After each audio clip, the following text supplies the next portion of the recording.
Good morning, everyone, and welcome to Stretford Paddock. I am Alex, and I'm outside Old Trafford in the glorious sunshine.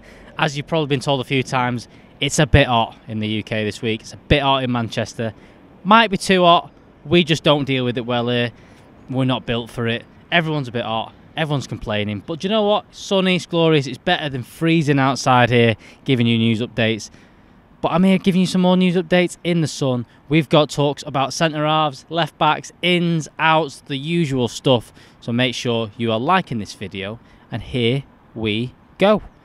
Starting off this morning, we are going to talk about an out, and we're going to talk about someone that I reckon most of you kind of forgot that he was still one of our players and we still had on the books until he turned up and was playing pre-season for us. And that's Andreas Pereira.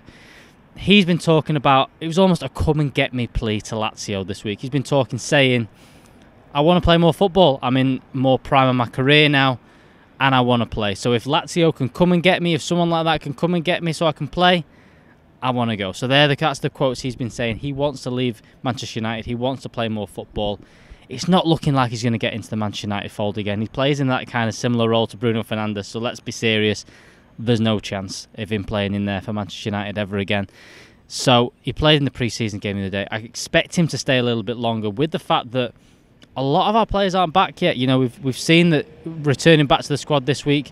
You've had Scott McTominay. It's rumoured that Donny van der Beek and Martial will be back in the squad from Monday. But still, we're pretty light in terms of players. So the likes of Andreas Pereira, who we want out the door, the likes of Brandon Williams, who's looking likely to go on loan, the likes of Axel Tuanzebe, that looks like he's going out on loan, even Tahith Chong, whose loan's been agreed, are probably going to stay at Manchester United for the time being, because we've just not got the players to play these pre-season games. So players like that are going to stay around until all the players are back, until we've got a better squad in terms to deal with it. Andreas Pereira, look, I'm not going to ask you the question, would you like to see Andreas Pereira stay, because I know the answer to that. He's had his time, he's had his chances. It's one thing everyone can't say about Ole Gunnar Solskjaer. He's given people chances to prove themselves. And Andreas Pereira, who a lot of people under Jose Mourinho were crying out to see in the team, he's on the way out. He's had his chances. He's not performed in the slightest for Manchester United.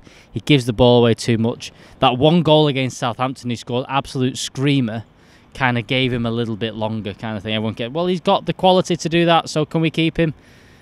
Andreas Pereira's going to go. Lazio is one of the places he wants to play at. He didn't really get too much game time last year. I think he was asking for a little bit more. So we'll maybe assess some more options this year. But it looks like Andreas Pereira will be out the door for Manchester United. Next up, we have another potential out, but it's not a potential out. It's Alex Telles. This is a tweet from Jonathan Schrager yesterday saying, Ari Telles, there's been a lot of bids. There was a lot of talk about him potentially going to Roma on loan, joining up with Jose Mourinho. A lot of ex-United players there at Roma now. A lot of a United feel there. Alex Telles has been linked there. I think a lot of other clubs wanting Alex Telles, a quality footballer, but Manchester United aren't willing to do it. And I think it would be ridiculous to get rid of Alex Telles.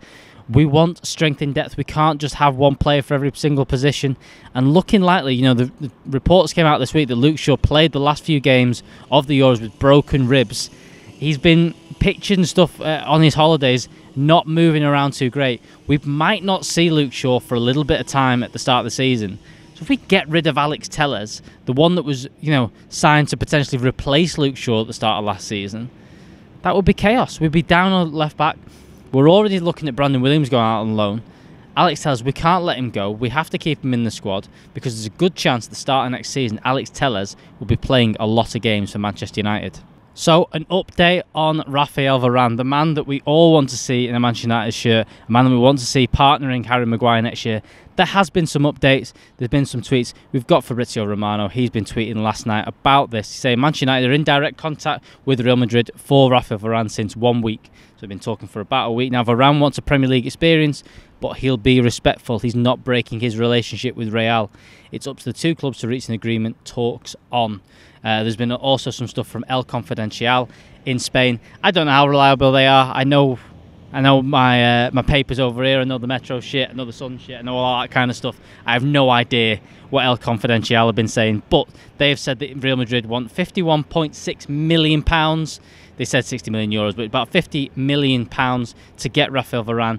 And also United are going to use a negotiation tactic to get him. And that negotiation tactic is doubling his wages. So we're not really learning too much there. that fee is going to be around the £50 million mark. That's going to be the kind of fee that we need to spend to get Raphael Varane. Whether that happens in the next week or so, I'm not too sure. There was also a thing yesterday on Twitter. Jonathan Schrager, who talked about Tellers yesterday. He put a tweet out yesterday about Raphael Varane saying, look, do you know what? From a source close to him, it might not be as close as we think. This isn't him saying it's not happening. It isn't saying it is happening, but it might not be as close as people think. It might not be happening in the next week or so. And for some reason, loads of people got on his back and said, you're talking bollocks, you're talking all this kind of stuff, you only do team news and all this kind of stuff. Why people feel the need to say you are wrong, you are lying to these journalists, when all they're saying is what they know. They know that a source that they know has said that it might not be as close as it. It's like people saying to me this morning, that's wrong, we're not bidding that for Raphael Varane, and Tellers is definitely going. I don't know. I'm reporting what I find. I'm looking at the papers and doing what you guys want us to do. We're telling you what we know, and that's what these journalists do at a better level. They have their sources. Some of them have very reliable sources, and most of them, the really good ones, like Jonathan Schrager, they put out the information that they know. Sometimes it's wrong, sometimes it's right, but there's no need to abuse these kind of people. Jonathan Schrager putting that stuff out yesterday, I'm kind of erring on that kind of side. There's been people saying it's close and things like that. Manchester United don't do things this quickly. It would seem ridiculous that Manchester United get this deal done as quick as that. So I think it could be the next couple of weeks. And I'm going on the side of Jonathan Schrager and saying, look, it might be a week or so, but everyone's saying it's likely to happen. Everyone's saying it could happen. I'm confident that Raphael Varane becomes a Manchester United player next year, and I'm buzzing to see that happen.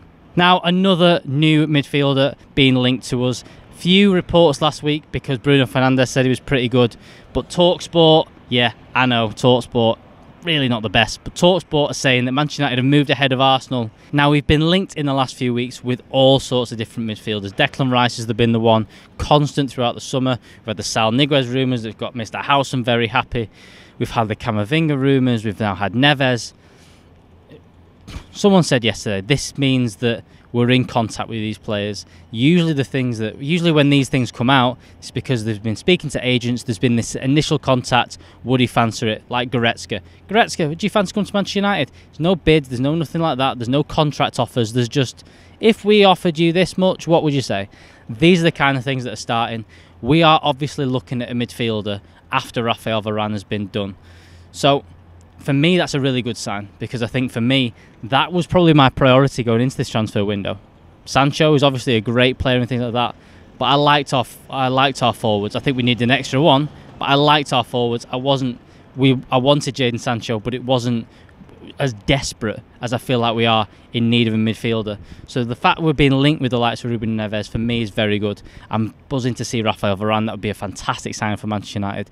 But if we get a midfielder in, I think that could be one of the missing pieces. A lot of people have been going on saying about Fred and McTominay. We can't be having them starting next season for Manchester United if we want to win the Premier League.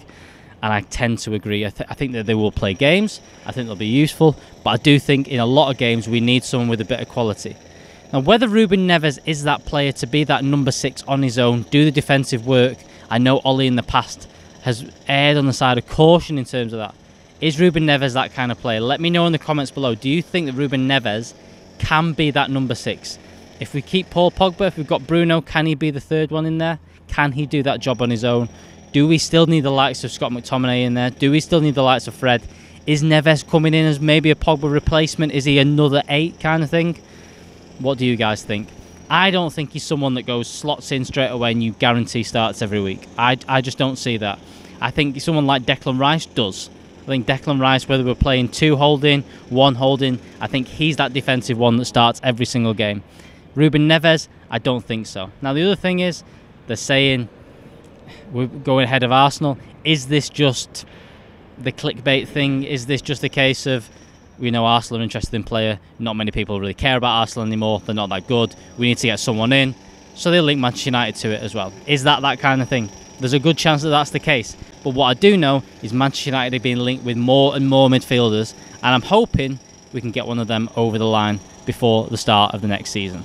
That is all from me outside Old Trafford this morning. Like I said, absolutely glorious here in Manchester. Make sure you are liking this video. Make sure you subscribe to the channel. We've got all sorts coming up. We've got transfers live tonight, so make sure you're tuning in for that. If you've not already, go and check out the Tier 1 podcast yesterday with Sam Pilger. It is a belter. He's very, very good. Manchester United fan, so exciting to see him talk about his transfers. So make sure you are checking out that podcast.